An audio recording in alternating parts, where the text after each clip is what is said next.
तुम्हाला पण असंच होतंय का की उन्हाळा चालू झाल्यापासून जेवणच जाईना? मला तर असंच होतंय आणि आमच्या ह्यांचा मला रोज उठलं की टोमणं असायचं, काहीतरी वेगळं करत जा, रोज चपाती भाजी, रोज चपाती भाजी. मग काय एकाच दिवशी मी पण ना 4-4 प्रकार केले. प्रकार म्हणजे काय तर चला पुढं सांगतेच ते तुम्हाला.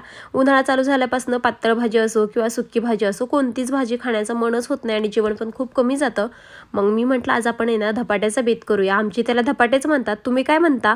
आमच्याकडे त्याला धपाटे म्हणतात. आणि याच्यासाठी मी ना गव्हाचं, ज्वारीचं आणि बेसन पीठ घेतलं आहे. म्हणजे जेवढं ज्वारीचं आणि गव्हाचं पीठ असेल त्याच्यात थोडंसं पाऊण वाटी मी बेसन पीठ घेतलं आणि छान असे धपाटे केले. बरेच जण याच्यामध्ये कांदा टोमॅटो टाकतात, मी फक्त कांदाच टाकते, मला टोमॅटो आवडत नाहीत. आणि मी मिशोवरून आहे ना हे वॉल स्टिकर मागवले होते आणि मला याच्यासाठी सुद्धा ना हे चिटकवायला स्टिक आणायचे होते. त्याच्यामुळे सुद्धा आज मला बाहेर जायचं होतं आणि इतके छान स्टिकर आले, जवळजवळ 20-25 असतील.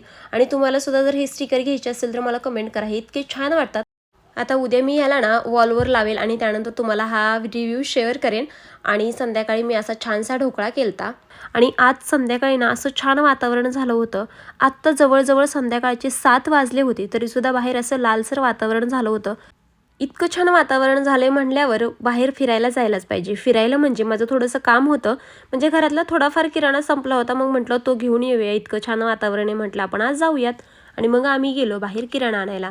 म्हणजे थोडासा किराणा आणि थोडासा भाजीपाला पण घ्यायचा होता आणि माझी दुसरी पण कामं होतं. आता दुसरी काय ते म्हणजे मी तुम्हाला मगाशी सांगितलं, मला ते स्टिकसुद्धा घ्यायचेत आणि थोडंसं स्किन केअरचं सुद्धा माझं सामान संपलंय, ते सुद्धा मला घ्यायचं होतं.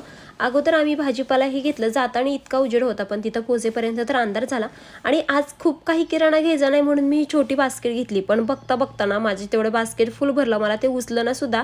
आणि घरी आल्या आल्या ना आज काही स्वयंपाकाचं टेन्शन नव्हतं, कारण आम्हाला ना आमच्या शेजारच्या फ्लॅटची पूजा होती, तिथं जेवण करायला जायचं होतं.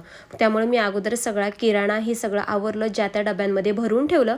आणि मुलं आणि ते तर तिथं जेवायला जाणार होते आणि मला घरी ताट येणार होतं, त्याच्यामुळे आज काय स्वयंपाकाचं टेन्शन नव्हतं.